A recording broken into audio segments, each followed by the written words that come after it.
712ला पहिलं आक्रमण दिल्लीच्या तख्तावर झालं आणि हळूहळू हा महाराष्ट्र काबीज करण्यासाठी या मुघलांची फौज या महाराष्ट्रावर चालून आली आणि महाराष्ट्रावर पहिलं आक्रमण झालं सन 1300च्या काळामध्ये अल्लाउद्दीन खिलजीच्या नफाने. अल्लाउद्दीन खिलजी 8000 घोड्यांचे 32,000 टापा या महाराष्ट्रावर चालून आले आहेत. महाराष्ट्राची राजधानी त्या काळामध्ये देवगिरीचा किल्ला, ज्याला आता तुम्ही दौलताबाद म्हणतात, तो देवगिरीचा किल्ला त्या काळातला अजिंक्य किल्ला असणारा तो देवगिरीचा किल्ला. पण राजा गाफील होता.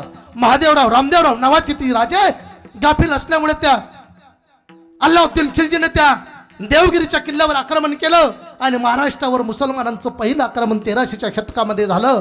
पण आक्रमण इतकं भयानक होतं, भगव्या पताका उतरवल्या, हिरव निशाण डौलानं फरकत होतं, रस्त्यावर गायी कापल्या जात्या, कापणारे आपलेच होते, मंदिरं तोडले जात होते, तोडणारे आपलेच होते, 5-5 हुंड्यांवर हिंदू बाया विकल्या जात होत्या, विकणारे आपलेच होते, आया बहिणींची भर दिवसा आबरू लुटली जात होती. अल्लाहू अकबर दिन दिनचे नारे दिले जायचे. एखादा विषय मांडत असताना त्या तो विषय श्रोत्याच्या डोळ्यासमोर उभा राहिला पाहिजे. हो, शिवाजी महाराजांचा विषय मांडल्यावर ते रणांगण, ते शौर्य आपल्या मनात जागृत झालं पाहिजे. म्हणून साऊंड अगदी हो, थोडा आवाज फाटला स्पीकर जाऊ दे एखादा. किती मोठा उपकार आहे आपल्यावर, ऐका. धर्मभक्तांचा उपकार किती मोठा, विसरलो आपण उपकार त्यांचे. अरे आठवण कधीतरी या महाराष्ट्राचा इतिहास. सन 1300चा काळ विको कमी. 1300च्या काळामध्ये आपल्या ज्या गोदावरी माईच्या तीरावर ज्ञानोबाराय ज्ञानेश्वरी सांगताय, एका दगडाच्या खांबाला पाठ लावून ज्ञानोबाराय बसलेत आणि सच्चिदानंद बाबा ज्ञानेश्वरीचं लिखाण करतायत. ज्ञानेश्वरी ग्रंथ लिहून पूर्ण झालाय. नाथ महाराज म्हणतात ना, शके 1272 टीका केली ज्ञानेश्वर महाराजांचा 1300च्या काळातला ग्रंथ तयार झालाय. ज्ञानोबारायांचा वारकऱ्यांचा टाळाचा गजर सुरू आहे.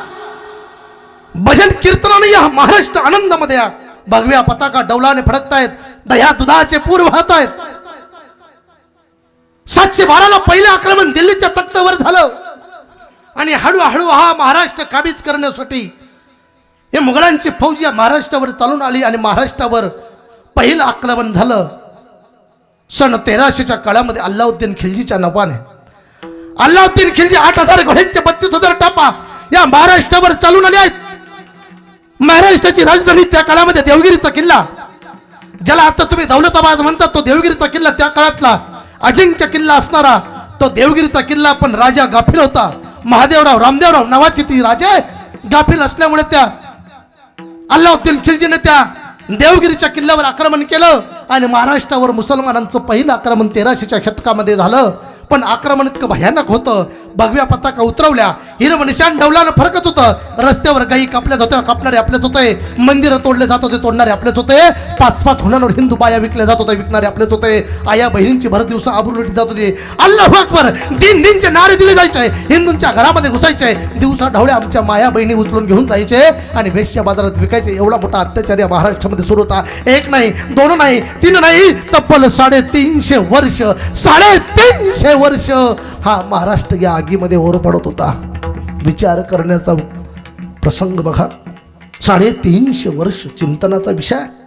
1 नाही 2 नाही, अरे इंग्रजांचं 250 वर्षाचं राज्य तुम्हाला दिसतंय, पण 350 वर्ष मुघलांनी या महाराष्ट्रावर राज्य केलं. मुघल, निजाम, कुतुब, आदिल, पोर्तुगीज डच सगळे या महाराष्ट्राचे लचके तोडतायत. जसं पिसारलेल्या कुत्र्यांच्या झुंडीमध्ये एखादा माणूस सापडावा, तसं या महाराष्ट्राचे हे सगळे पिसारलेले कुत्रे लचके तोडण्याचा प्रयत्न करतात. आदिल, निजाम, पोर्तुगीज, डच, मुघल हे सगळे पातशाया महाराष्ट्राचे लचके तोडतायत. 350 वर्ष झाली महाराष्ट्राला कोणी वाली नाही. आणि या 350 वर्षानंतर 1600च्या शतकामध्ये जिजामाता नावाची एक पोरगी आहे. त्या जिजेचा शिंदखेडच्या लखोजीराजे जाधवांची कन्या आहे जिजा, आणि वेरूळच्या भोसल्यांचा पोरगा आहे शहाजी आहे. बालवयामध्ये यांचा विवाह झाला.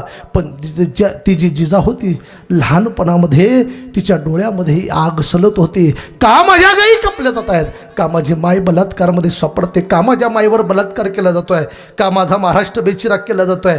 मनामध्ये प्रश्न आहेत. बालवयामध्ये लग्न झालं आणि एक दिवस त्या शहाजी महाराजांना तिने प्रश्न केला, राजे अहो तुम्ही असताना आया महाराष्ट्राला कोणी वाली आहे?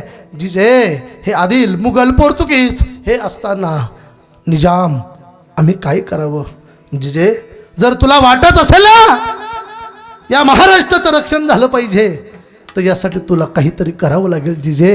आपण स्वतःपासून सुरुवात केली पाहिजे. आणि त्या जिजेने त्या दिवशी खुणगाट बांधली. लग्न झालं होतं. लग्न झाल्यानंतर आपल्या कुलदेवी समोर उभी राहिली आणि त्या जिजेने साकडं घातलं. हे माहूरची रेणुका दारुगड, हे तुळजापूरची भवानी दारुगड, हे कोल्हापूरची अंबाबाई दारुगड, दारुगड बाया दारू. त्या जिजेने कौल मागितला, हे कोल्हापूरची भवानी, हे अंबाबाई, हे रेणुका दारुगड भवानी दारुगड, मला एक पुत्र हवाय. माझं वांज पण जावं म्हणून मला पुत्र नको आहे. त्याने मला आई म्हणावं म्हणून मला पुत्र नको आहे. हो मला पुत्र हवाय. एकाच करण्यासाठी मला पुत्र हवाय. त्याने स्वराज्य निर्माण केलं पाहिजे. माझ्या कापल्या जाणाऱ्या गाईचं, आबूर लुटली जाणारी माझी माय, माझ्या माईचं, माझ्या गाईचं संरक्षण केलं पाहिजे. स्वराज्याचं रक्षण केलं पाहिजे. हिंदू माता भगिनींच्या गौब्राह्मणांच्या संरक्षणासाठी मला एक पुत्र हवा आहे. आणि भवानीने कौल मान्य केला आणि जिजामाता गरोदर राहिल्या. महाराज किती मोठा उपकार. ऐका ना, 350 वर्षाचा काळ आहे. महाराष्ट्र आगीमध्ये होरपडतोय. महाराष्ट्राला कोणी वाली नाही. प्रतिकूल परिस्थिती आहे. प्रतिकूल परिस्थिती ऐका किती प्रतिकूल आहे. इकडे हो इकडे जर पाहिलं तर इकडे नवरा म्हणजे निजामांचा सरदार आहे आणि तो बाप लखोजी राजे जाधव तो आदिलशाचा सरदार आहे. ऐका मातृशक्ती मोठ्या प्रमाणे किती मोठा त्याग आहे जिजेचा. 6वा महिना सुरू, हे 6वा महिना, 6वा महिना उलटला, 7वा महिना सुरू झाला. निजाम आणि आदिल एकमेकांच्या मरणावर उठलेत आणि शहाजीला पकडण्याची जबाबदारी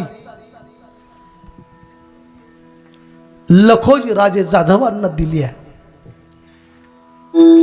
शहाजी महाराजांना पकडण्याची जबाबदारी लखोजी राजांना दिलेली आहे आणि सांगितलंय शहाजी दिसला तर शिर कलम करा. काही निष्ठा होती महाराज. त्या सरदाराने सांगितलं लखोजीने, शहाजी भेटला त्याला जिवंत नाही तर मेलेला तुमच्या समोर हजीर करतो. इकडे जिजामाता गरोदर आहे. 7वा महिना सुरू आहे. काय ताकद होती महाराज. 7व्या महिन्यामध्ये गर्भधान नावाचा संस्कार करण्याची पद्धत हिंदू समाजामध्ये आहे. पण आज तो संस्कार तुमच्या घरातला गेला म्हणून तुमची पिढी चुकीच्या मार्गाला मार्गक्रमण करते. जिजाला विचारावं, जिजे तुला डोहाळे लागलेत का? हो मला डोहाळे लागलेत. काही खावंसं वाटतं का? काही प्यावंसं वाटतं का? राजे आम्हाला काही खावंसं वाटत नाही, आम्हाला काही प्यावंसं वाटते. आम्हाला असं वाटतंय गळ्यावर बैसावे, अंगावर चिलखत घ्यावी, डोक्यावरची रेटोप घ्यावा, हातात शमशेर घ्यावी आणि या सह्याद्रीची रपेट मारावी. काही डोहाळे होते महाराज. आज आमच्या बायांना पोरींना जर विचारलं तुम्हाला डोळे लागले तर हो आम्हाला असं वाटते मुलतांची माती खावी. मला सांगा महाराज, माय जर मुलतांची माती खात असेल तर तिच्या पोरी सुलतान जन्माला आल्याशिवाय राहील का? मग आई नुसती मातीच खाते. जन्माला आलेला खडी, डांबर, संडाईसुद्धा खाऊन जातो महाराज. काही मातृशक्तीला आम्हाला आंबट खावं असं वाटतं. हे खातात आंबट, तो निघतो आंबट शौकीन. मग तो हरिपाठ, कीर्तन, डान्स बारला जातो. म्हणून तुमच्यावर आहे, तुमच्या घरामध्ये आहे किती क्वालिटीचा मुलगा जन्माला आला पाहिजे हे तुमच्यावर आहे महाराज. छत्रपती उगाच छत्रपती झाले नाही. त्यामध्ये सगळ्यात मोठं योगदान आपल्या आईचं आहे. 350 वर्षाचा तो सगळा कलंक पुसायचा होता ना. 350 वर्षाचा कलंक पुसायचा होता. धर्माला लागलेला, या महाराष्ट्राला लागलेला. म्हणून त्या जिजेने साधना केली. 7व्या महिन्यापासून रामायण महाभारताचे पाठ सुरू केले महाराज. रामायण महाभारताचा पाठ. या जगाच्या पाठीवर एकच राजा आहे महाराज. हिंदू धर्मामध्ये 2 देव अग्रस्थानी मानतो आपण, राम आणि कृष्ण. आणि दोघाचाही विचार जर कुठे दिसत असेल, रामासारखं आचरण शिवाजीचं आहे आणि कृष्णासारखी नीती युद्धामध्ये छत्रपती शिवाजी महाराजांची आहे. ताकद आहे महाराज. दोघही देवांचा आदर्श आहे. दोघही देवांचा आदर्श आहे. आणि जिजे मातेने जेव्हा गर्भावर संस्कार केले आणि छत्रपती शिवाजी महाराज पोटामध्ये असताना जुन्नरच्या गावामध्ये विश्वासराव नावाचा माणूस आहे, विश्वासराव पाटील, त्याच्या घरामध्ये आणून सोडलं जिजेला. काही प्रसंग आहे महाराज बघा ना. एकीकडे जन्म देणारा बाप नवऱ्याला मारण्यासाठी प्रयत्न करतो आहे. तो नवरा जिजेला घेऊन जुन्नरला गेला आणि सांगितलं विश्वासराव ही तुमची बहीण आहे, सुखरूप हिला शिवनेरीवर पोहोचवा, हिचं सुखरूप बाळणपण झालं पाहिजे. किती मोठा त्याग आहे महाराज. ज्यावेळेस गरोदर अवस्थेमध्ये जिजामाता शिवनेरीवर आहे ना, त्यावेळेस सासरचं आणि माहेरचं सुद्धा जिजामातेजवळ कोणी नाही आहे. एवढा मोठा त्याग आहे महाराज. हो एवढा मोठा त्याग आहे. येथे उपकारासाठी किती मोठा उपकार आहे. हो आणि एवढ्या मोठ्या त्यागामध्ये त्या विश्वासरावांनी जिजामातेला सुखरूप जुन्नरला पोहोचवलं आणि मग एक दिवस तो दिवस उजळला. या जगाचा